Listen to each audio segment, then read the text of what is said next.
is going on, everybody? Welcome to my Week 11 NFL Power Rankings show.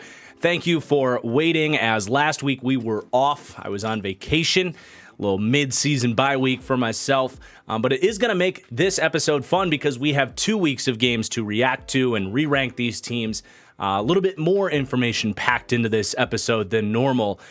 Before we do get started, if you could, please do hit that like button. I really do appreciate it. And if there are any Kyler Murray Cardinals fans in the house, we're back, baby. Get your Size Matters Not sweatshirts over on the TFG merchandise store, thatfranchisestore.com. But without further ado, let's get into it. At number 32, we have the Georgia Bulldogs, undefeated on the season, going for that three-peat. Getting Brock Bowers back, I think this team is poised to be a professional team moving forward. Then the Carolina Panthers at number 31. You know, this team really is the living embodiment of that meme of our expectations were low, but holy shit. I mean, at least Ejiro Evero has this defense playing pretty well, and JC Horn's coming back this week, but this offense, man, I really hope David Tepper decides to re-roll the dice with especially a new general manager, but also, honestly, a new head coach. Frank Reich just doesn't feel like he's it.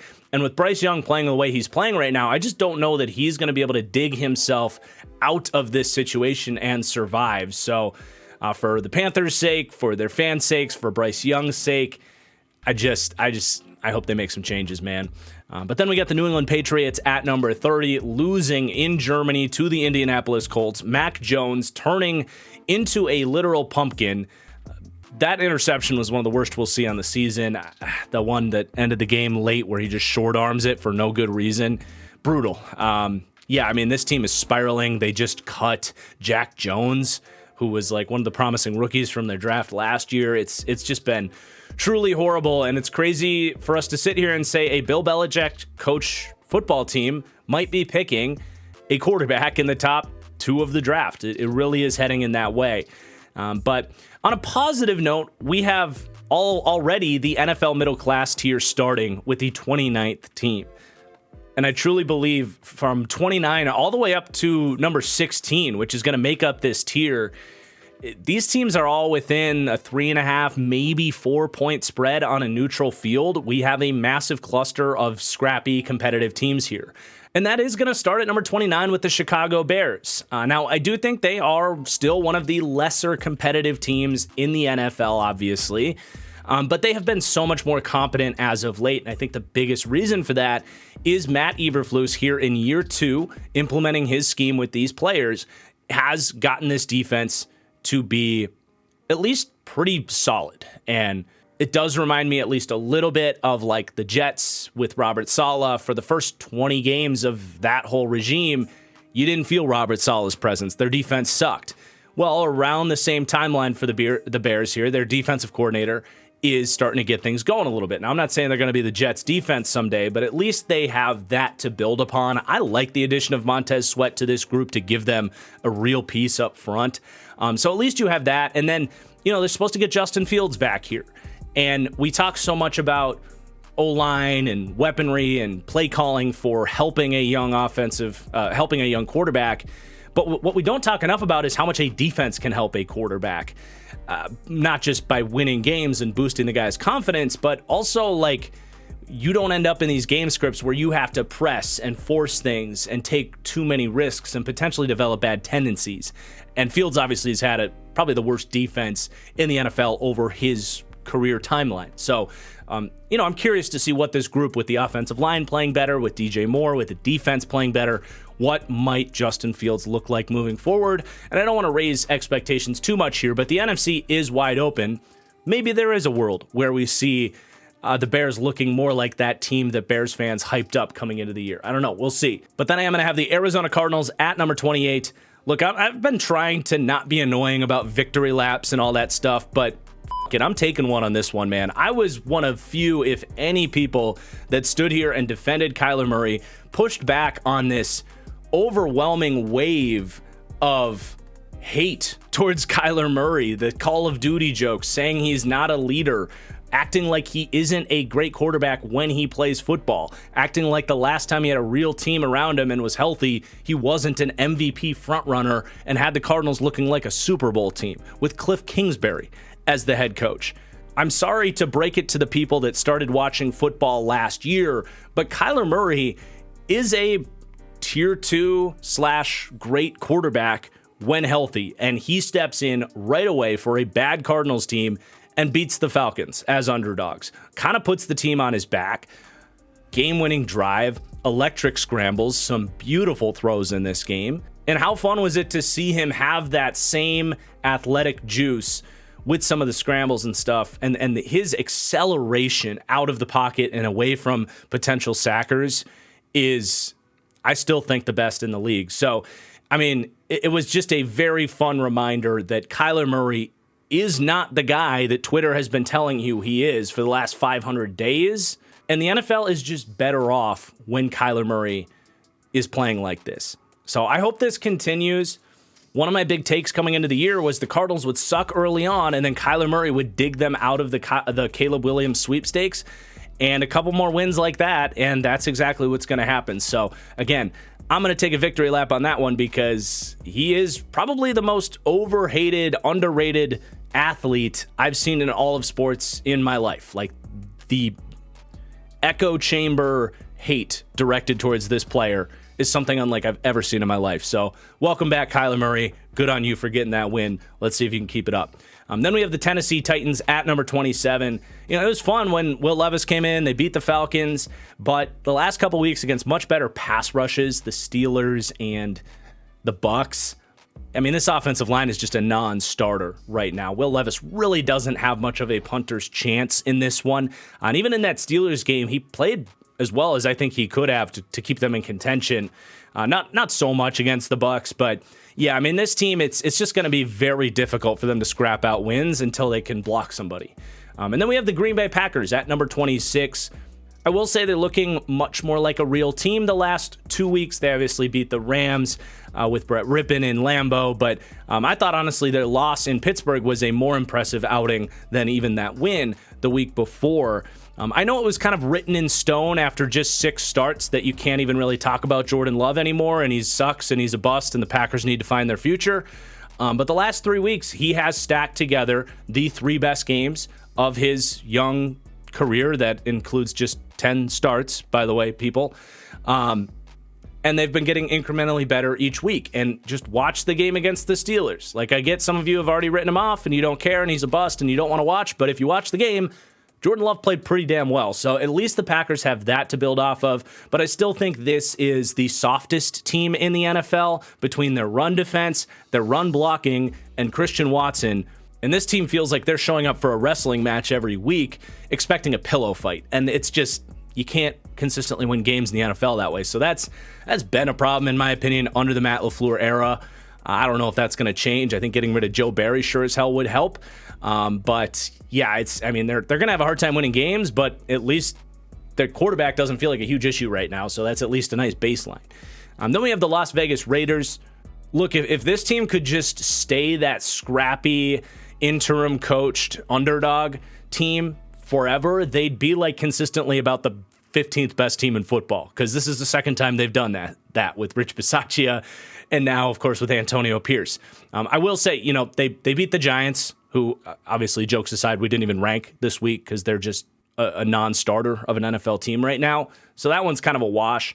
And then I do think against the Jets, if you're the Raiders and you're playing a team that can't score 20 points against anybody, you're going to be able to get into the mud and scrap some things out. So, it's obviously impressive, and I think their defense does continue to play really well around Max Crosby.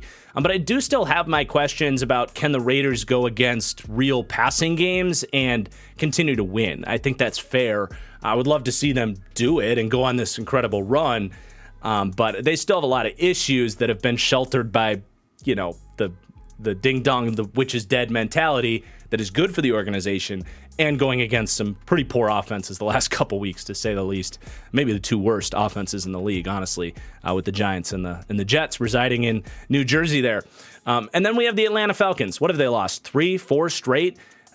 it is really starting to feel like they might actually have to fire Arthur Smith. I thought he would at least survive the season because this team would survive on on an easy schedule and win 8 or 9 games and maybe win the NFC South, and maybe they still will. But this thing just isn't working. Arthur Smith feels like one of those inventors that had 10,000 great ideas but could never actually finish the plan and execute it to make any money off the damn thing. That's who Arthur Smith is. I think he has good ideas and in general, kind of knows what he wants to do, but in terms of assembling the whole thing, it just isn't working. And this defense is just firmly the 24th best defense in the NFL. They're better than they were last year, but they can't win games 17-13 or 20-17. They need the offense to be more cohesive, and it just isn't. But then we have the Tampa Bay Bucks at number 23. They put an end to their 4-game skid here, taking care of the Tennessee Titans. I do think it was a favorable matchup, and their defense continues to, have pretty good performances. Obviously, they slipped up the week before as CJ Stroud carved them like melted butter the week before. But the Bucks are the Bucks. They might end up winning the NFC South just by default at this point. But they're not a particularly good football team either.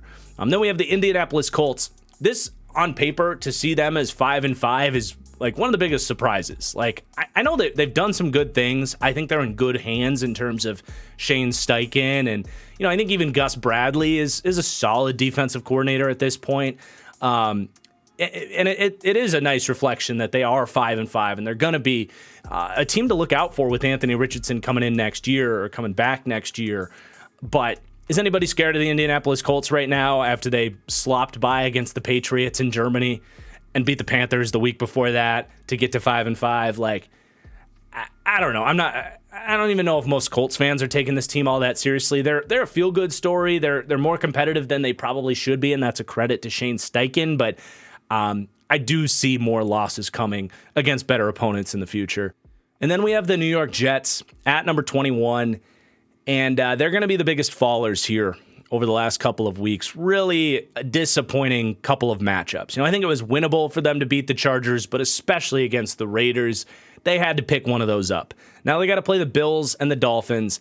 If they can't win one of those, which it's not that that's impossible, but man, they got to win one of those 2 games if they want to have any hope of Aaron Rodgers coming back and saving this thing. They are all defense right now.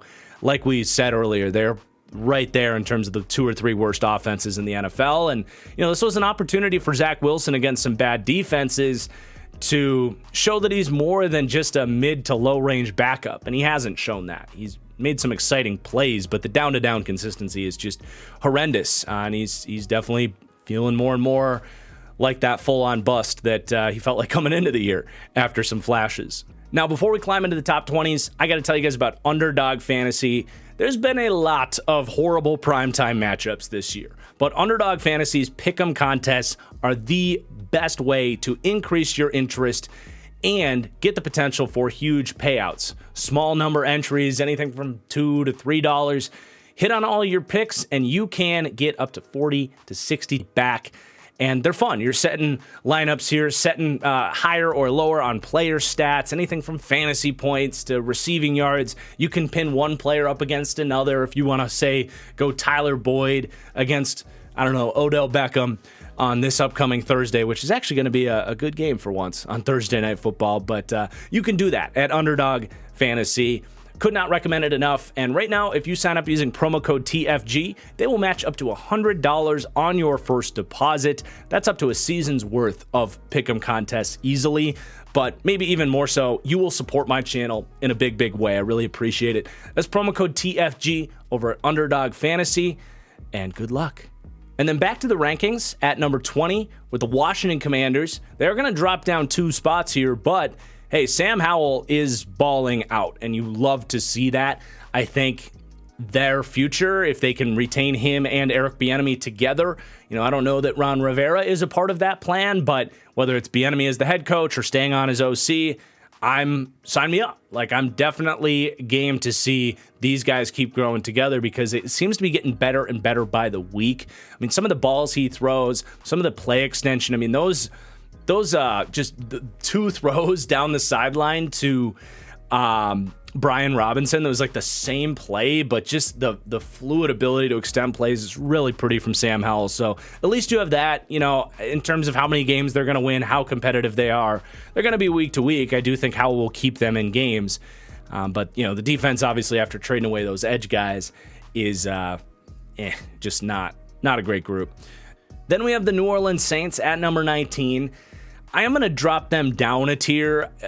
Derek Carr gets hurt, though I'm not entirely convinced that's a huge downgrade because, well, it's a little bit of a roundabout way of saying it, but a big reason they're dropping here is because their offensive line is just so incredibly horrible right now. And if Derek Carr is going to be your quarterback, you're just going to get some really ugly performances, man. And before Carr got hurt, they couldn't move the ball against the Vikings. He was just under complete constant pressure. And at least Jameis Winston, he's going to chuck it. He's going to at least have some polarizing moments and let these receivers make some plays. You're going to have to live with some turnovers there. But in an environment where, you're inviting chaos anyway, you might as well have the quarterback that lives in chaos. And Jameis Winston, I don't know what to make of the Saints offense. Defensively, they're very sound, but this week, not so much. They were getting ran all over against Josh Dobbs. So, they're the favorites in the NFC South. That's all I can really say about the Saints. Then we have the LA Rams.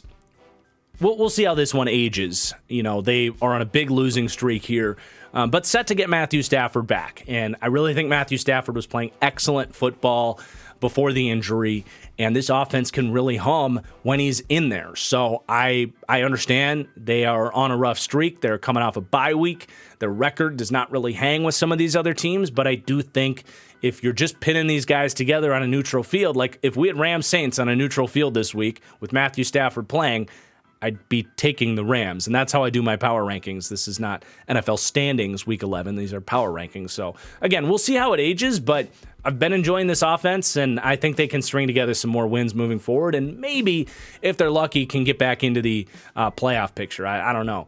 But then we have the Denver Broncos. Very fascinating couple of weeks here. They climb up to 4-5 after obviously an embarrassing start. What a turnaround. I mean, it all started with the defense. I mean, Vance Joseph, I like Vance Joseph. I think he's solid. Obviously was rough in the first couple of weeks, but you got to give him credit, man. He has made some adjustments, swapping out the slot corner for Jaquan McMillian, who's just a complete underrated stud right now, among some other changes with that defense. I mean, they have really settled in to be a pretty solid group ever since that historically bad start. And offensively, they're working some things out. They're getting very run heavy. It does kind of feel like a Wisconsin Badgers offense with Russell Wilson, which is kind of funny how his career has come full circle there.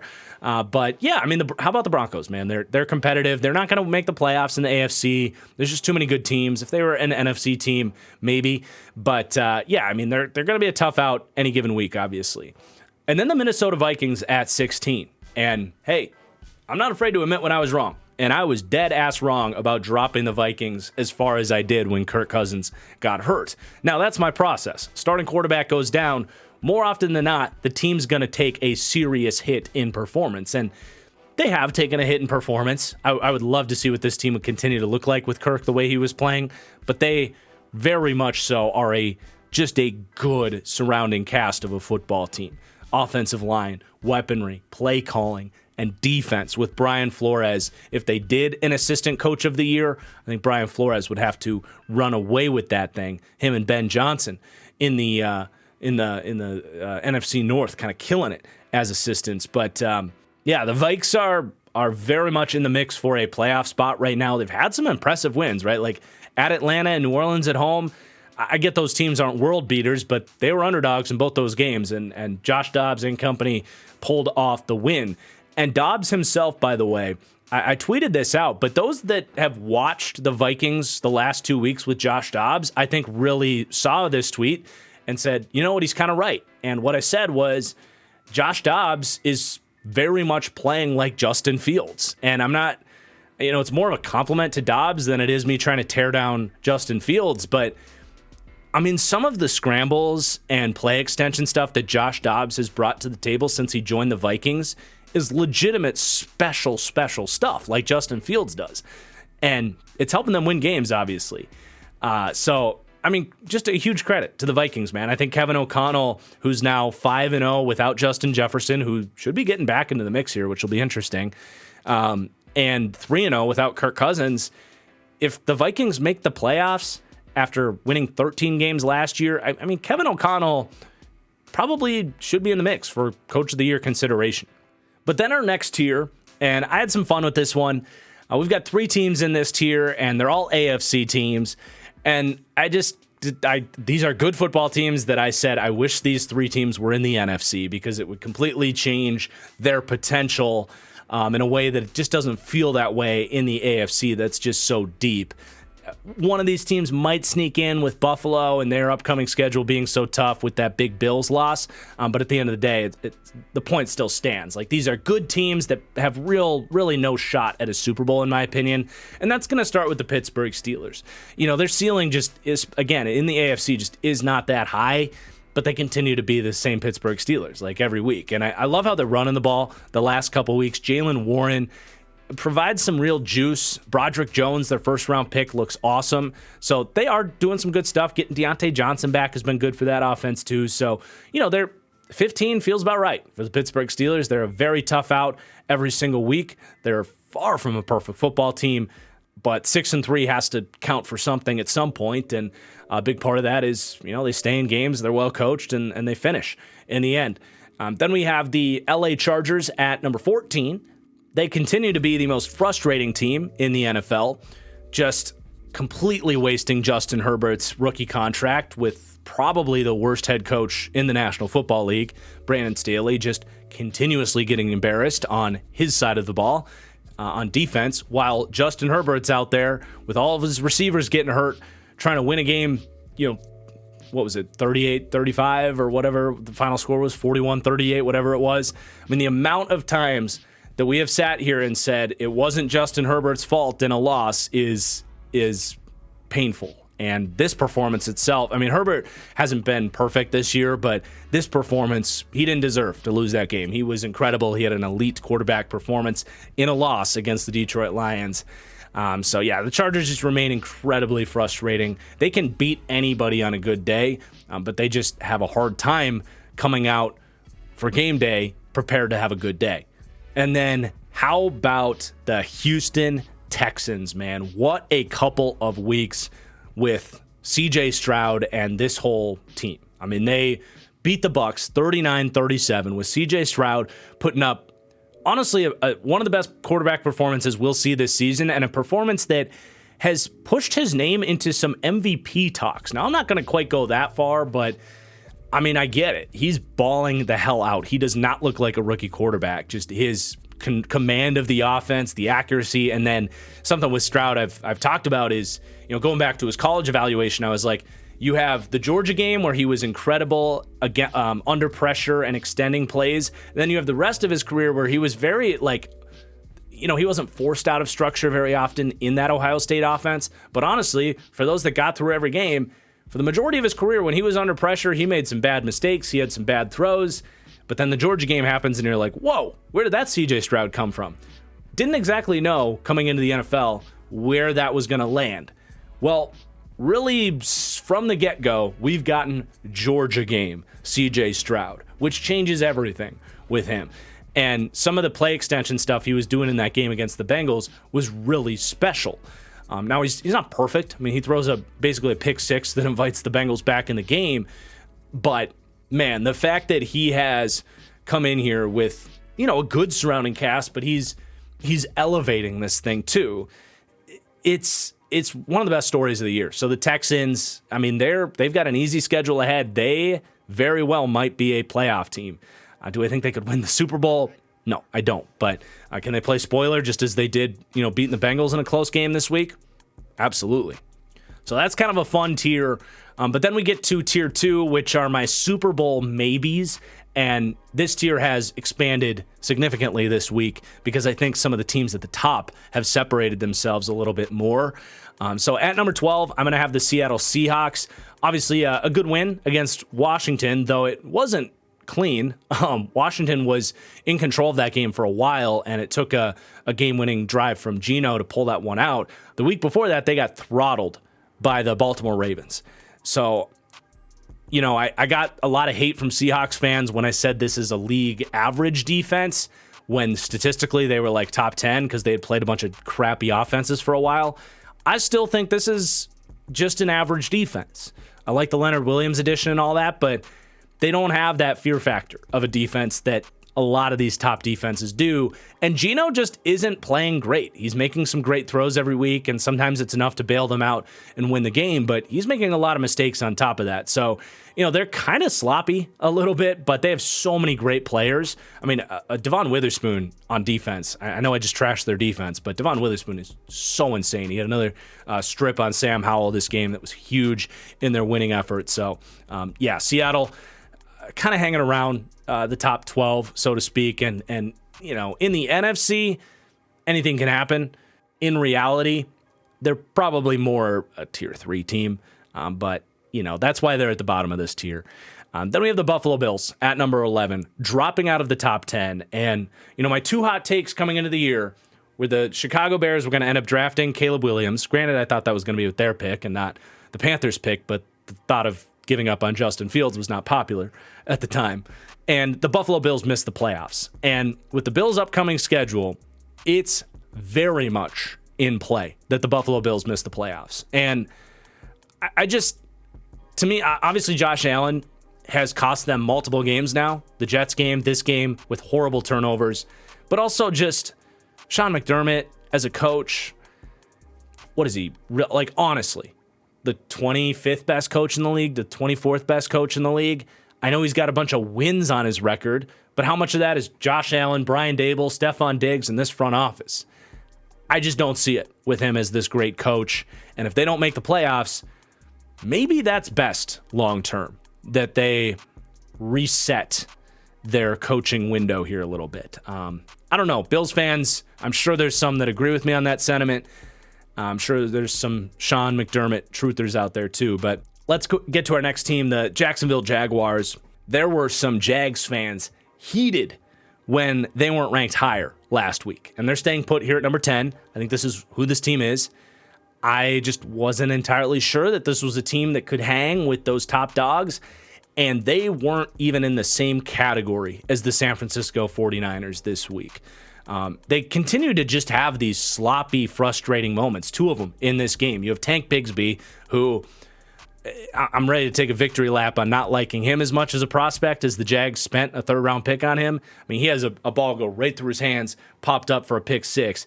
You also have Christian Kirk fumbling, and then the whole team in frustrations just watching as the Niners pick it up and run it back for a touchdown. Like, they just continue to have these frustrating moments. And obviously just, not on that top tier. So I do know that they'll have better offensive days ahead. And on a good day, as we've seen, they can hang with and beat some of the best teams in the league. But can you count on them any given week? I don't think so. But then the Cincinnati Bengals, who had very much a wake-up loss against the Houston Texans. The urgency is going to increase immensely in that building. And they got to play the Ravens this week.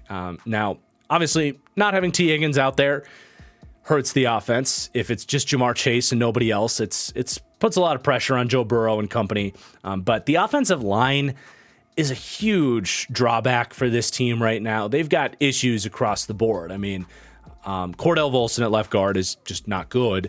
And then you have Alex Kappa not playing like he played last year. You've got Orlando Brown has not played well. He had a tough game here against Jonathan Grenard and the Texans. And then if Trey Hendrickson's going to miss some time, that's a massive hit to their pass rush. We should be able to see some more of their first-round pick, Myles Murphy, who has played well in limited snaps. So it'll be a fun opportunity for him. But we're not looking for fun opportunities right now for the Bengals. They need urgency, and if they lose to the Ravens here on Thursday night, they could be in a lot of trouble. So they're definitely getting knocked down from this top tier, even though they are coming off a big win against the Niners the week before. I'm not panicking about the Bengals, but come on, let's pick things up here. Can't have that loss.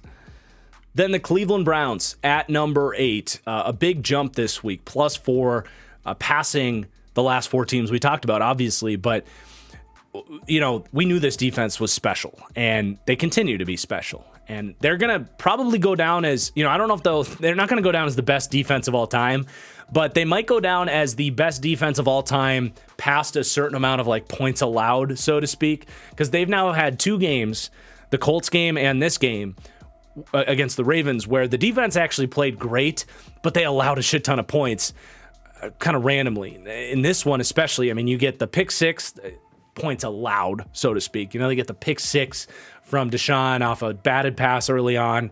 And then you have the fumbled punt by James Prochet with a little like undercover spy action after spending the last 3 years for the Ravens, coming in for the Browns, coughs up a punt on the biggest point of the game, sets up from inside the 5 basically for the Ravens.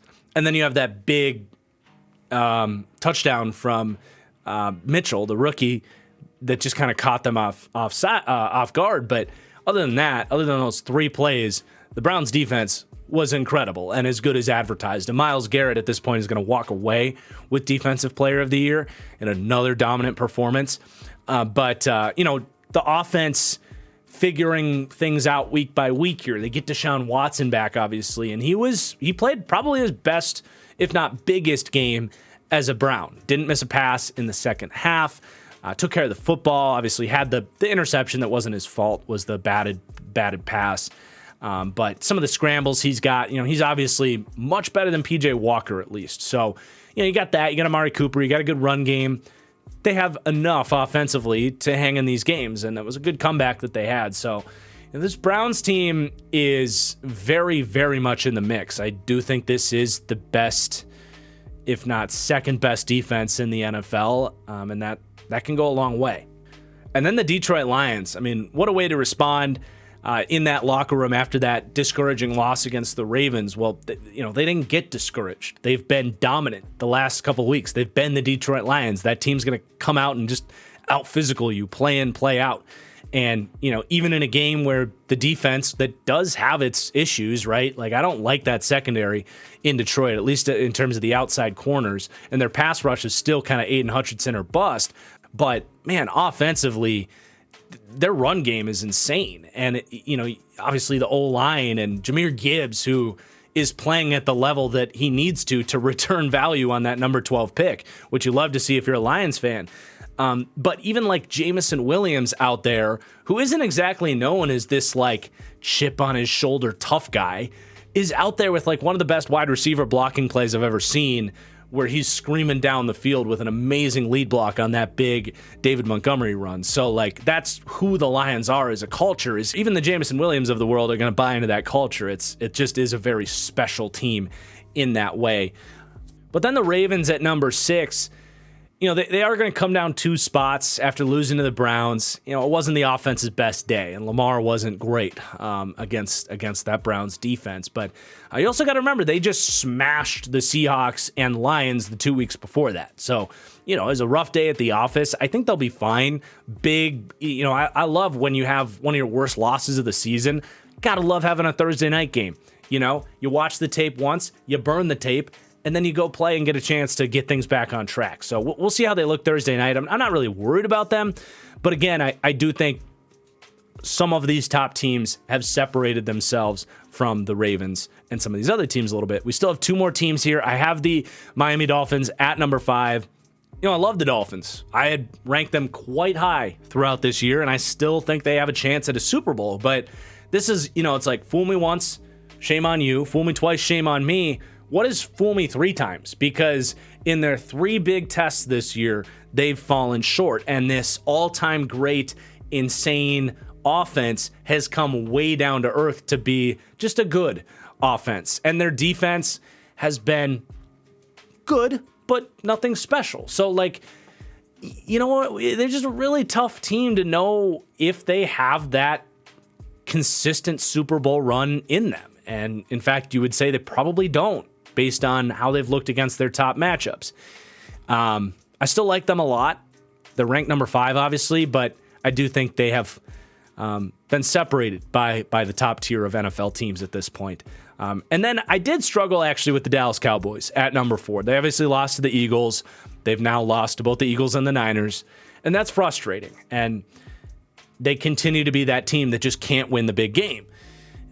And they probably will continue to be the team that can't win the big game. But they arguably played better than the Eagles. They got absolutely screwed by the no touchdown call on the goal line there. I thought it was a touchdown, and that completely changes the game. They really dominated the fourth quarter of that game.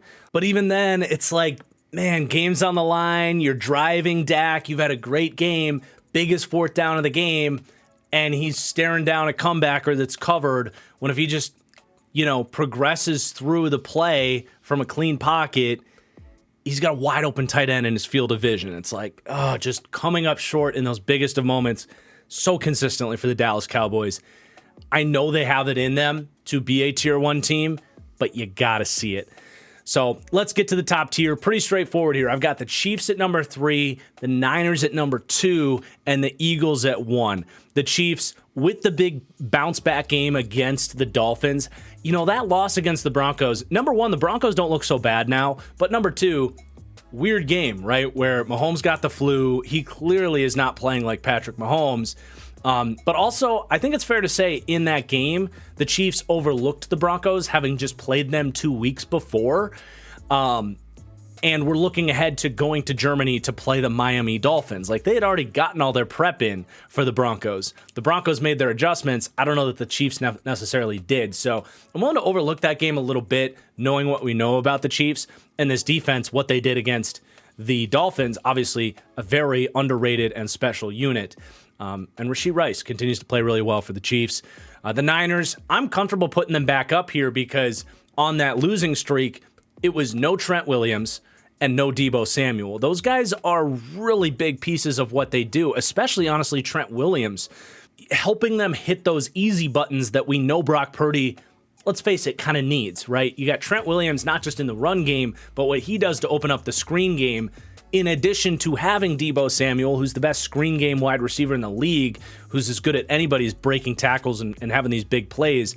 That's a combination that this team is built around, and getting those guys back is just so big for their offense. And then how about the addition of Chase Young to this defense? I mean, are you kidding me? That's even another boost. So Niners, I think, are right back to where they were basically before they lost both Trent Williams and Deebo Samuel. And then the Eagles at number 1, man. I mean, they're the clear-cut, like, foolproof team. Hard to kind of pick holes in the Philadelphia Eagles. I mean, maybe the safety room. I mean, Kevin Byard hasn't quite been that great addition that they were hoping they were getting yet, but maybe getting more acclimated with that defense, it'll come along. I mean, what else is there to say about the Eagles? They just continue to roll. They beat the Cowboys. They were on bye last week. Like, they're awesome, man. They're number 1. So there's your power rankings this week. I really hope you guys enjoyed. Going to be a fun week. We're going to be doing, we're getting into college content a little bit. I'm going to do a little bit of a Caleb Williams film study this week on top of, I want to start doing hopefully like weekly tier maker videos, doing like edge, then wide receiver, cornerback. Let me know in the comments down below if that's something you're interested in and really want to see. But other than that, thank you so much for watching. Let me know in the comments down below as well what you think of the rankings this week. Please do hit that like button, and we're out of here. Peace out.